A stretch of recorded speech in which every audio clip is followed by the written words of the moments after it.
సాయి బంధువులందరికీ ముందుగా నమస్కారం. మీ స్థానాల్లో ఆశీనులు కావాల్సిందిగా కోరుతున్నాం. మన మొదటిగా ఈ యొక్క షిరిడి సాయి గ్లోబల్ మిషన్ గురించి రెండు మాటలు మాట్లాడుకున్న తరువాత బాబాని తన తండ్రిగా భావిస్తూ గత 15 సంవత్సరాలుగా సాయి మార్గంలో ఉంటూ సాయి ప్రేమ అనేటువంటి పత్రికను నడుపుతూ సాయి తనయగా ఇరు తెలుగు రాష్ట్రాల్లో పరిచయమైనటువంటి సాయి ప్రేమ భవానీ గారితో సంకీర్తన మరియు సత్సంగం అనేటువంటిది ఉంటుంది. ఆ తర్వాత శ్రీ పద్మనాభరెడ్డి గారు పెద్దలు రెండు రాష్ట్రాల్లో అందరికీ పరిచయమైనటువంటి వారు. అలాగే అనేక మందిరాల్ని వాటి యొక్క ప్రాభవాన్ని పెంపొందించుటకై అక్కడ బాబావారి సచ్చరిత్ర మహాయజ్ఞాలు నిర్వహించి ఆ మందిరాల్ని అలాగే అక్కడ ఉన్నటువంటి భక్త సంఘాలను కూడా ఒక సరైన త్రోవలో మహోజ్వలంగా నడవడానికి ప్రయత్నిస్తున్నటువంటి పెద్దలు పద్మనాభరెడ్డి గారి యొక్క ప్రవచనాన్ని మనం వినబోతూ ఉన్నాం. ఇంతకీ ఈ షిరిడి సాయి గ్లోబల్ మిషన్ అనేటువంటిది ఏమిటి అనేటువంటిది కూడా మీ అందరికీ తెలియజేయవలసినటువంటి అవసరం ఉంది. మిత్రులారా, మేము మార్కాపురంలో సద్గురు సాయిబాబా వెల్ఫేర్ ఫౌండేషన్ అనేటువంటి సంస్థను సాయినాథుల వారి యొక్క ఆశీస్సులతో శ్రీ సాయిదాస్ గారు శ్రీశైలం వారి మార్గనిర్దేశనంలో ప్రారంభించి దాని ద్వారా అనేక పుస్తకాలను అనేక రకాలైన సత్సంగ కార్యక్రమాలను విద్యా సంబంధమైన కార్యక్రమాలను ఏర్పాటు చేయడం జరిగింది. అయితే బాబా వారి యొక్క ఖ్యాతి కేవలం మనకే కాదు, విశ్వవ్యాప్తమైనటువంటిది. బాబావారి మందిరాలు దాదాపు 50కి పైగా దేశాల్లో ఉన్నాయి. ఈరోజు అనేక మంది ఫారినర్స్ షిరిడి వచ్చి బాబాగారి మీద అనేక పుస్తకాలు రాశారు. వారంతా అనేక మతాలకు చెందినటువంటి వారు ఉన్నారు. అలాగే జపాన్లో పెద్ద బాబా మందిరం నిర్మించుకొని అక్కడ కూడా సేవలు జరుగుతూ ఉన్నాయి. వారు బౌద్ధులు అయినప్పటికీ బాబా సత్యతత్వాన్ని గ్రహించారు కాబట్టి ప్రపంచం అంతా ఇటు చూస్తూ ఉంది. ఈ ఉద్దేశంతో షిరిడి సాయి గ్లోబల్ మిషన్ అనే పేరుతోటి కొన్ని మెసేజ్ల్ని తయారు చేసి ఇంగ్లీష్లో అందరికీ పంపిస్తూ ఉండటం జరిగింది. ఈ క్రమంలో కొంతమంది పెద్దలు, సార్ మీరు వాటిని తెలుగులో కూడా పంపించండి, ఈ పేరు చాలా బాగుంది అనేటువంటి మాట చెప్పడం జరిగింది. ఈ క్రమంలో ఈ షిరిడి సాయి గ్లోబల్ మిషన్ ద్వారా మనం ఏదైనా సరే ఒక మంచి కార్యక్రమం చేస్తే బాగుంటుంది, సత్సంగ ప్రవచన కార్యక్రమం. అదేవిధంగా షిరిడి సాయి గ్లోబల్ మిషన్ ఏమి చెప్పాలనుకుంటుంది, ఏమి ప్రచారం చేయాలనుకుంటుంది అన్నప్పుడు మీకు ఎవరు ఏ కార్యక్రమం చేసినా ఏమి మాట్లాడినా స్పష్టత అనేటువంటి చాలా అవసరం. ఇక్కడ మనకిచ్చిన పాంప్లెట్లు కానివ్వండి, మన బ్యానర్ మీద కూడా రాసింది, సత్యం వద ధర్మం చెర, సత్యాన్ని పలకాలి, ధర్మాన్ని ఆచరించాలి, సత్యమేవ జయతే అనేటువంటిది. అంటే సత్యం జయిస్తుంది. ఇది ముండకోపనిషత్తులో చెప్పబడింది. ఈరోజు మన జాతీయ ముద్ర మీద కూడా రాసి ఉంటుంది. ఇది భారతదేశం ప్రపంచానికి ఇచ్చినటువంటి గొప్ప సందేశం. ఏమిటిది ఆ సత్యం అంటే, ఈశావాస్యమిదం సర్వం యత్కించ జగత్యాం జగత్. అది ఆ పేర్లతో చెప్పచ్చులేండి, అనేక శ్లోకాలు ఉన్నాయి. ఏకం సత్ విప్రా బహుధా వదంతి అనండి, ఏకోవసి సర్వభూతాంతరాత్మ అనండి, సర్వం కల్విదం బ్రహ్మానండి. ఏదైనప్పటికీ సర్వవ్యాపకమైనటువంటిది దైవ చైతన్యం అనేటువంటిది సత్యం.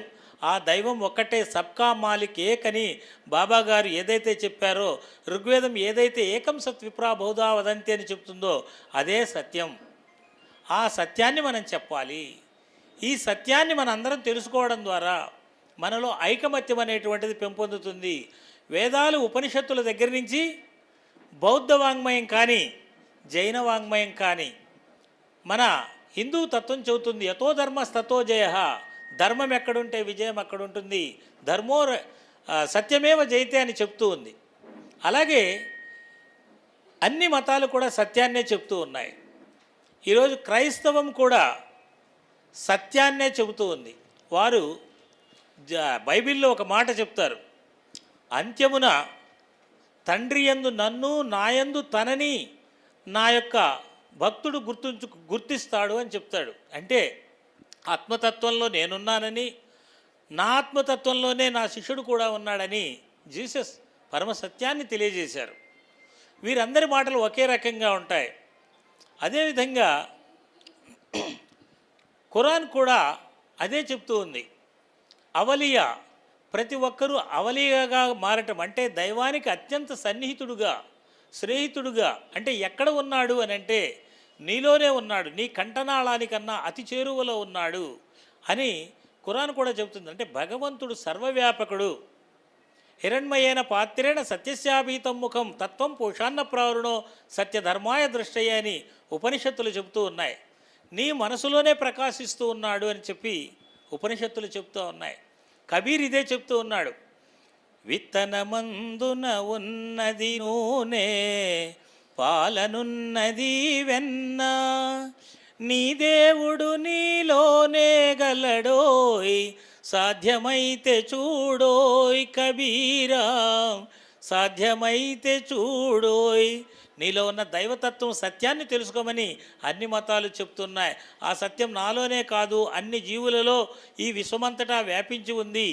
ఈ తత్వాన్ని ఎవరైతే నమ్ముతారో వారందరూ కలిసి ఉంటారు.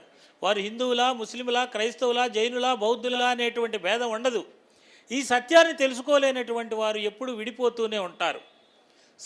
షిరిడీ సాయి గ్లోబల్ మిషన్ ద్వారా ఈ సత్యాన్ని తెలియజేయడం అనేటువంటిది ప్రధాన లక్ష్యంగా పెట్టుకుంది. ఎందుకంటే మనందరం కలిసి ఉండాలి, శాంతియుతంగా జీవించాలి, ఈ సత్యాన్ని ప్రజలకు తెలియజేయాలి.